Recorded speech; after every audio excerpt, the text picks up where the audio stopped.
Hoy el gobierno deberá dar a conocer obligadamente, porque es un asunto legal, su carta, su proposición para fiscal nacional, y esto deberá ser ratificado por el Senado. Hay varias fuentes que apuntan a que quien sea escogido no debe ser una continuidad de la gestión de Jorge Abbott, y esto por supuesto se suma a todo lo anormal o poco regular que ha sucedido finalmente con este concurso público. Daniela Forero Ortiz tiene todos los detalles. Hola Daniela, buenos días. Buenos días. ¿Cómo están? Muy buenos días, y llegó finalmente el día porque uno de los 4 candidatos abrirá hoy una botella de champán tras coronarse como el favorito del Palacio de la Moneda para ser sucesor de Jorge Abbott Charme. Y finalmente lo decíamos porque llegó el día y no cabe duda que cada uno de los aspirantes para ser el próximo jefe del Ministerio Público durmió con el teléfono debajo de la almohada y hasta podríamos decir incluso con batería de repuesto. Fue hace 2 semanas justas cuando 17 aspirantes para ser fiscal nacional se presentaron ante el Pleno de la Corte Suprema para convencerlos de que por qué ellos debiesen ser el próximo jefe del Ministerio Público. Tuvieron 10 minutos para finalmente poder convencer a los ministros del máximo tribunal, y posteriormente se elaboró la quina integrada por el fiscal regional de Aysén, Carlos Palma, el persecutor Centro Norte, José Morales, la directora de la Unidad Especializada Anticorrupción del Ministerio Público, Marta Herrera, y también de los ex perseguidores Ángel Valencia y Rodrigo Ríos. Fue una elección que, lo hemos dicho durante todos estos días, ustedes también lo decían, fue algo que tuvo desde un principio, tuvo realmente de todo, entre ellas, por ejemplo, la baja por problemas personales de uno de los candidatos, hablamos de este último, Rodrigo Ríos, también ataques por la prensa, peticiones a la Corte Suprema, negociaciones en el Congreso, y que incluso se hablara de acoso de parte de ministras de Estado tras conversar con distintos congresistas para poder reunir los votos. Todo esto en el marco de que tras ser elegido por el jefe de Estado, tiene que ser ratificado también por todos los senadores, por 2/3 de los senadores. ¿Qué es lo que pasó? Finalmente llegó este día. Si bien en un principio se habló de que podían haber días claves, lo cierto es que el presidente Gabriel Boric ocupó todo el plazo legal, es decir, 10 días hábiles para nombrar a quien según él tiene las mejores competencias, los mejores atributos para ser el 4º fiscal nacional en toda la historia que tiene el Ministerio Público desde su creación. Desde un principio hubo diversas reacciones. Por ejemplo, habló el expresidente de la Asociación Nacional de Fiscales, Claudio Uribe, quien insistió en que el escogido no puede ser la continuidad de la gestión anterior. Hablamos de los 7 años que estuvo a cargo del Ministerio Público Jorge Abbott. Creo que lo importante en esta elección de fiscal nacional es que no puede ni debe haber continuidad.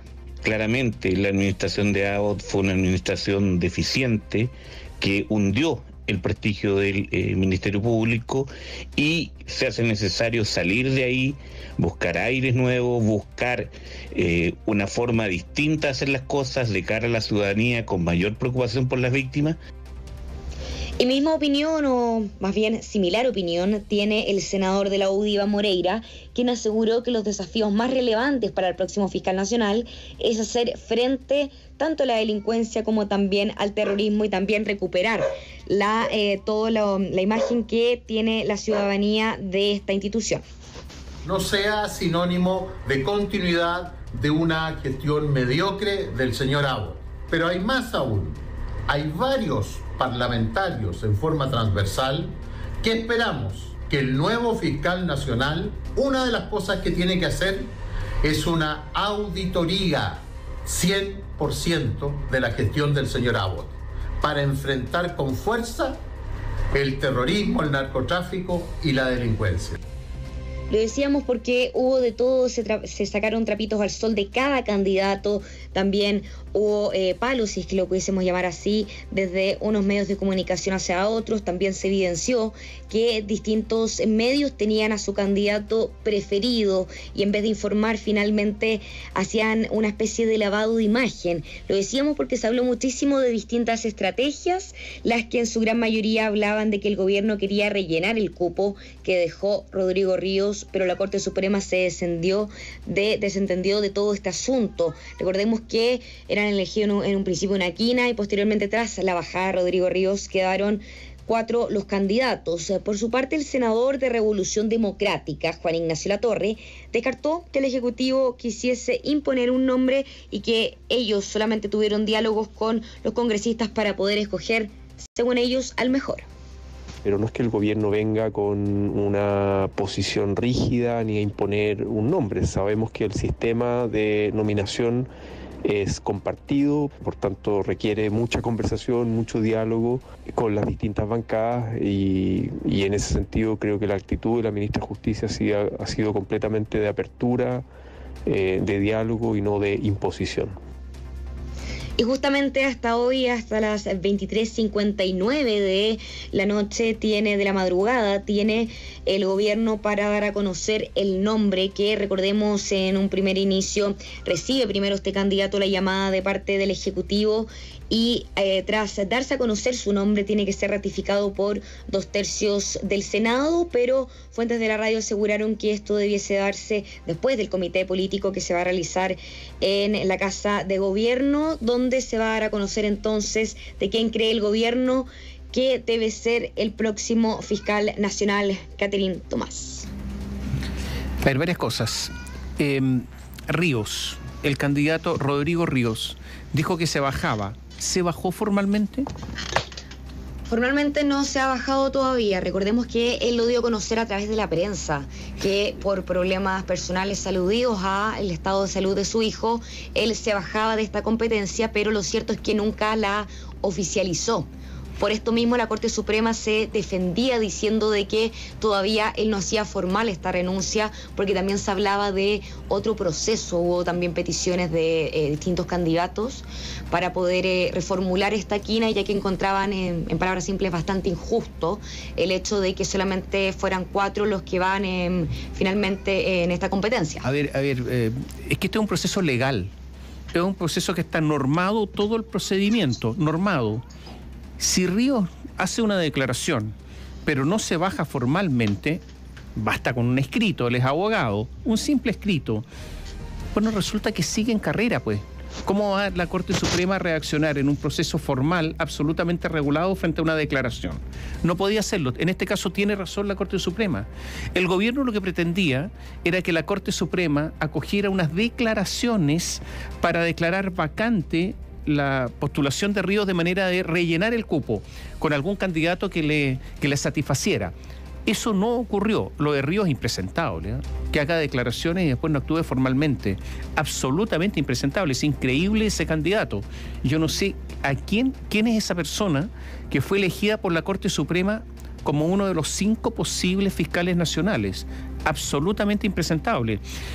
Y lo segundo es que podemos decir que no hay ningún candidato que satisfaga la moneda absolutamente. Ninguno. Posiblemente, y el sondeo estuvo con Marta Herrera, pero Marta Herrera, todos dicen que es la continuadora, pero fue uno de los brazos derechos de Jorge Abbott y por lo tanto está absolutamente inhabilitada. Mira, José Morales contaría con más votos, contaría con 13, Herrera con unos 8 votos, Palma, el fiscal de Aysén, Carlos Palma, tendría 28 votos, pero se necesitan 33. Por lo tanto, nadie tiene todos los votos. Ese es el problema. Habría 7 senadores que no tienen candidato. Ninguno les gusta. Entonces, esta es la negociación que hay. Palma estaría en carrera, sería el primero, pero con votos insuficientes.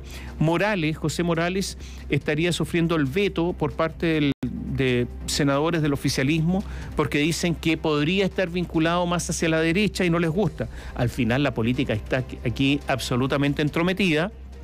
Yo no sé qué tiene que ver la política con perseguir el crimen, el delito, las faltas penales, pero está metida la política y por lo tanto como estuvo metida en el caso de Jorge Abbott. No, esto no es nada nuevo. Y por lo tanto aquí hay una especie de gallito que no se soluciona, donde no hay ningún sector que tenga un candidato por el que se vayan a jugar absolutamente. Esa es la situación. Se hablaba también respecto a vacíos legales. De hecho, habían senadores que querían que antes de que el gobierno escogiera que los distintos candidatos, los miembros de la quina, fueran a exponer ante la Comisión de Constitución, algo que fue bastante criticado, porque la legislación en ese sentido es claro de que primero tiene que pasar por la Corte Suprema, posteriormente por el presidente y después por el Senado. Sin embargo, algo que también deja muy claro la normativa, la legislación respecto a este tema, es que justamente si es que el candidato no pasa la barrera del Senado, ahí automáticamente hay que realizar una nueva quina. Que es la ahí opción, lo dice específicamente la normativa. Claro, que es la opción que daba como argumento la Corte Suprema para decir por qué no podía nombrar a una nueva persona en la quina con la renuncia, si bien no oficial, pero por lo menos verbal, de Ríos, ¿no? Que decían no podemos nombrar a una nueva persona porque la única opción que plantea esa solución es que se caiga finalmente el nombre de quien propone el Ejecutivo, y eso no ha sucedido hasta ahora. Entendemos que el proceso va a seguir igual y hoy es el día que tiene el Ejecutivo para dar su nombre, porque se cumplen los días, el plazo, que son días calendario, no días hábiles, y por lo tanto estamos a 21 de noviembre y se cumple ese plazo el día de hoy. Tenemos que saberlo finalmente la jornada de hoy. Además, el presidente va a viajar nuevamente esta semana, va a México, un foro del Pacífico. Sí, algo también importante es que los 17 aspirantes en primera instancia, que finalmente resultó ser un colador de la Corte Suprema, habían dos, hablamos de Karina Fernández y también del abogado Esteban Celis, quienes pidieron expresamente a la Corte Suprema que se planteara en el Pleno para ver si es que efectivamente se hace necesario incorporar otro nombre. Y de hecho, Karina Fernández fue mucho más allá y ella dijo, le planteó a la Corte Suprema lo que se debiese hacer según ella, que era hacer un sondeo, un sorteo entre las últimas 3 personas que sacaron la mayoría de votos y que no alcanzaron a quedar en la quina, que sería ella, también la defensora de la niñez Patricia Muñoz y la secretaria de la Contraloría Nelly Salvo. Sin embargo, esto finalmente fue archivado por decisión del propio presidente de la Corte Suprema, Juan Eduardo Fuentes Belmar, y estas peticiones quedaron entonces archivadas. Pero ¿cómo se va a hacer un sorteo si eso no está dentro de la ley? Y esto es derecho público y solamente se puede hacer aquello que la ley permite. A ver, todo esto es de una falta de conocimiento jurídico espantoso, de verdad increíble. Llama muchísimo la atención que haya personas que son abogados que planteen cosas de ese tipo, estrambóticas, desde el punto de vista jurídico, que se propongan personas que no saben de derecho penal o saben poco de derecho penal, que no tienen las competencias para hacer esto. La defensora de la niñez, alguien de la Contraloría que sabe de derecho administrativo, que no tiene nada que ver con el derecho penal, con la investigación de delitos criminales. ¿Qué es esto? La verdad es que todo esto es una locura. Mira, el país vive una crisis enorme en materia de seguridad, una crisis enorme en materia de bandas criminales, de tráfico de droga. Los asesinatos han aumentado en forma exponencial, y resulta que estamos discutiendo a estos niveles, cuando es el Ministerio Público el que debe investigar y el que debe llevar a los tribunales a las personas presuntamente responsables para que sean condenadas o absueltas por los tribunales. Cuando es el Ministerio Público el que debe estar en los tribunales y en algunos casos enfrentarse con las mejores oficinas de abogados que defienden a clientes cuando estos tienen los recursos para pagar a esos abogados. Y mira la discusión en que estamos. Las instituciones totalmente destruidas. ¿Y qué pasa con los ciudadanos? Porque ¿a quién representa el Ministerio Público? A los ciudadanos. Los querellantes en Chile tienen de acuerdo al sistema procesal penal, muy pocas facultades, cuando un querellante además tiene la posibilidad de tener un abogado. ¿Quién representa a los ciudadanos en la persecución penal? El Ministerio Público. Y mira el Ministerio Público con el que estamos. Pero si esto es impresentable, todo lo que ha ocurrido. ¿Cómo es impresentable que la Corte Suprema se haya dignado de escuchar solo 10 minutos a todas esas personas sin hacer preguntas? Con una falta de interés notable por parte de la Corte Suprema. Todo mal acá, ¿eh? Algo más también, Catherine, Tomás, me gustaría dejar una pregunta planteada, porque si es que finalmente el candidato en un futuro no pasa esta barrera del Senado, y si se llama a una nueva quina, ¿alguien va a querer postularse con este nivel de exposición que han tenido todos los candidatos a través de la prensa?